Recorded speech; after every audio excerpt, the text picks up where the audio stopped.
Hi, Standard 7. In English, we are continuing again with your sports chapter activity 5. Over here, you can see there's a picture of the sea, underwater sea का pick है यहाँ पे, और एक person उसके अंदर swim जैसा कुछ कर रहा है और एक उसने गियर पहना हुआ है. तो जो नॉर्मल पानी में स्विमिंग पूल में या रिवर सी में आप स्विम करते हो उसको तो स्विमिंग बोलते हैं, आप सबको पता है. लेकिन अंडर वाटर सी के नीचे, बहुत ज़्यादा नीचे, काफ़ी मीटर्स तक नीचे अगर हम डाइव करके अंदर घूमना चाहते हैं तो उसके लिए एक आर्ट या एक साइंस है जिसको हम स्कूबा डाइविंग कहते हैं, वो सीखना पड़ता है. उसका लाइसेंस या सर्टिफिकेट मिलता है, उसके बाद ही आप स्कूबा डाइविंग कर सकते हैं. तो यहाँ पे एक आदमी का है जो ये स्कूबा डाइविंग करता है. तो व्हाट इज़ स्कूबा डाइविंग, उसका जो एक्सपीरियंस है उसने इस एक्टिविटी 5 में डिस्क्राइब किया. It's very nice and interesting. Now he has compared scuba diving to a fruit called durian. I have underline the word over here, durian. आपको इस fruit का, एक फ्रूट है ये जो बाहर से कांटे कांटे होता है. आपने आई थिंक कटहल देखा है, जैक फ्रूट जिसे हम इंग्लिश में कहते हैं. It's just similar to that. तो बाहर से वो कांटे कांटे जैसा होता है, देखने में अच्छा नहीं होता है, बड़ा होता है, और अंदर जो उसका फ्रूट होता है बहुत ही सॉफ्ट, स्वीट, फ्रेशी होता है, मस्त होता है. तो durian is similar to jackfruit. तो आप लोग गूगल करें, डूरियन का फ़ोटो पिक निकालें और ग्रुप में भेजें. और भी नीचे ऐसी चीज़ें हैं जिसका आपको गूगल करके पिक निकालना है, and you have to send in the group of standard 7. So now the scuba driver over here is comparing scuba diving to a fruit called durian. Why? Because पहले तो आप देखो स्कूबा डाइविंग ऐसे under water, कोई बोले अंदर जाओ मछलियों के बीच में, सांप के बीच में, तो कोई भी डर जाएगा, बोले नहीं बाप हमको नहीं जाना है, बाढ़ में गया है ऐसा स्कूबा डाइविंग. तो पहले तो उसे डर लगा कि मुझे नहीं करना है, लेकिन जैसे उसने शुरू किया सीखना from the diving instructor, then he enjoyed it a lot.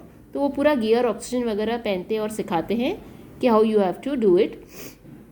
So when he dived inside it was what he saw, everything was under water green. वैसे ऊपर से तो सी हमेशा हमको ब्लू दिखता है, लेकिन जब वो नीचे गया ही सॉ एवरीथिंग ग्रीन, क्योंकि वहाँ पे सी प्लांट्स बहुत सारे होते हैं, कोरल्स होते हैं, बड़े छोटे जो मशरूम जैसे दिखते हैं. आपको ये कोरल्स क्या है उसके भी पिक निकालने हैं गूगल से, and you have to send me the pic of corals and sea urchins. यहाँ मैंने अंडरलाइन किया है 2-3 चीज़ें, डूरियन, सी अर्चिन्स, कोरल्स. ये आप मुझे, और कोई इंटरेस्टिंग फिश हो तो ये सारे पिक्स आप गूगल करके मुझे व्हाट्सएप पे ग्रुप में अपने डालोगे तो हम सब देख सके आपने क्या क्या ढूंढा है. तो जब वो नीचे गया, he was so fascinated, he saw so many interesting beautiful fishes of all colours, corals जो पत्थर होते हैं, डायमंड जिनको हम मोती बोलते हैं, वो सब उसने देखा. तो वो तो बस इम्प्रेस होके रह गया कि अभी मैं यहाँ से निकलूँ ही नहीं, इसको इतना अच्छा लगा. तो व्हाट ही सेड, वो 5 बार उसने अंदर डाइव किया. फॉर 2 days में 5 बार अंडर वाटर गया. And how much he went, he manage to dive up to 18 meters depth. इतना नीचे गया और इतनी सारी उसने ब्यूटिफुल फिशेस देखी. तो जिस चीज़ से वो पहले डर रहा था, but when he learned it and he went under the water, he saw a green world.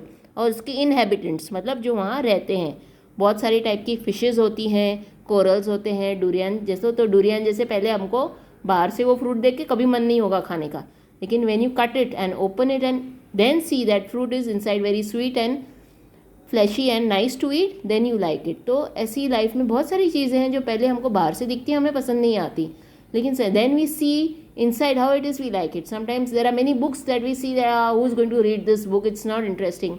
But when you read the book, you see that the story inside is very interesting or funny or something you like, then आप उसको enjoy करते हैं. तो scuba diving भी ऐसा होता है, पहले डर लगा लेकिन जब वो सीख गया, he really enjoyed it.